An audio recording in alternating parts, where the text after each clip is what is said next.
আসসালামু আলাইকুম বন্ধুরা, আজ আমি আপনাদের নিয়ে যাব এশিয়া মহাদেশের মধ্যে সবচেয়ে বড় শিবশিলা, শিবলিঙ্গ বা শিব মন্দির দেখানোর জন্য।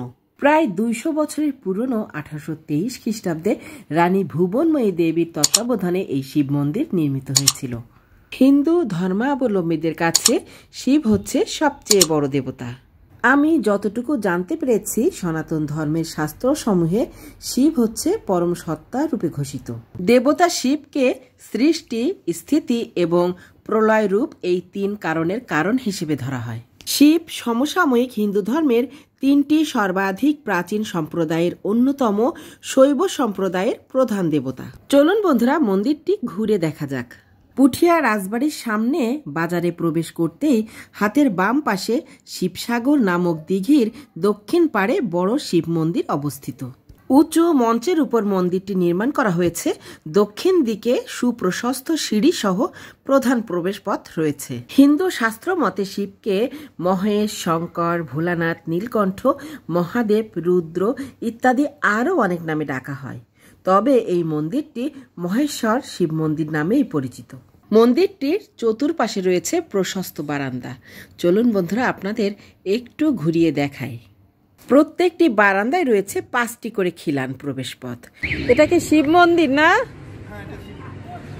এটা কত আগের? 200 বছরের। এই রানীরই?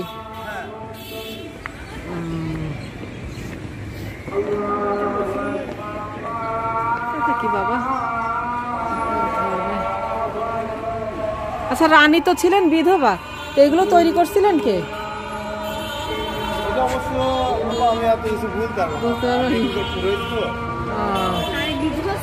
হ্যাঁ, মারা গেছে অল্প বয়সেই।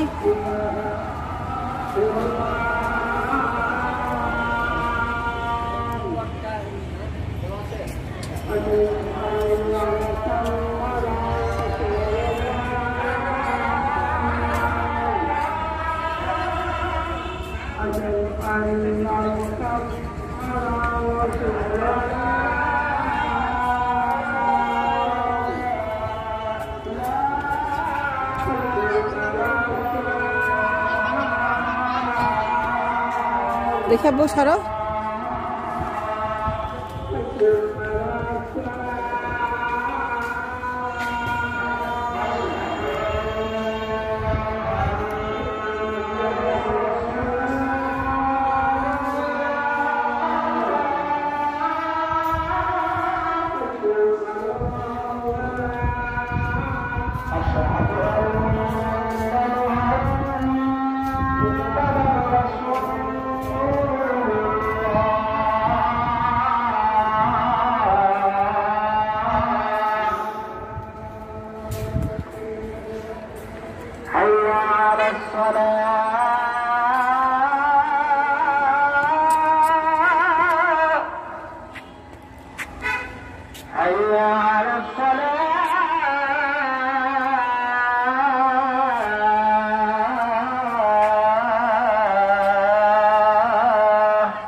আসো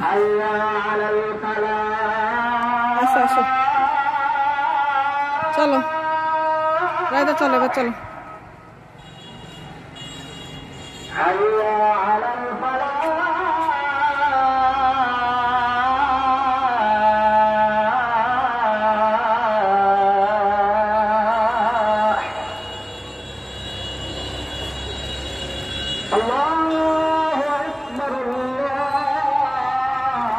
আসো আসো আসো, চলো।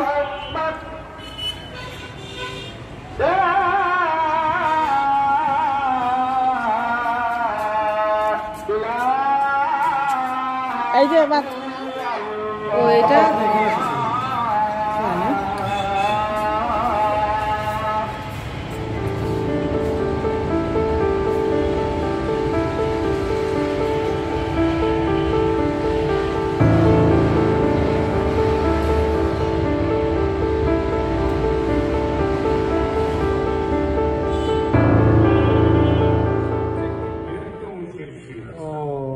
এশিয়া মহাদেশের মধ্যে সব থেকে বড় শিবলিঙ্গ।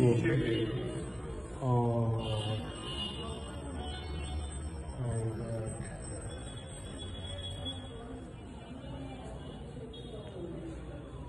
এই মন্দিরটার নাম কি জানো? কি মন্দির?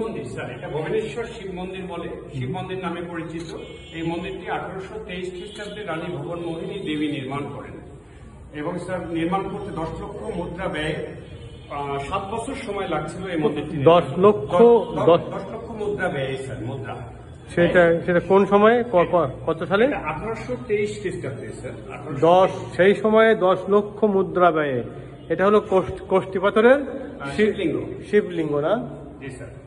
এশিয়া মহাদেশের মধ্যে সবচেয়ে বৃহত্তম শিবলিঙ্গ। ও, এশিয়া মহাদেশের মধ্যে সব থেকে বড় শিবলিঙ্গ।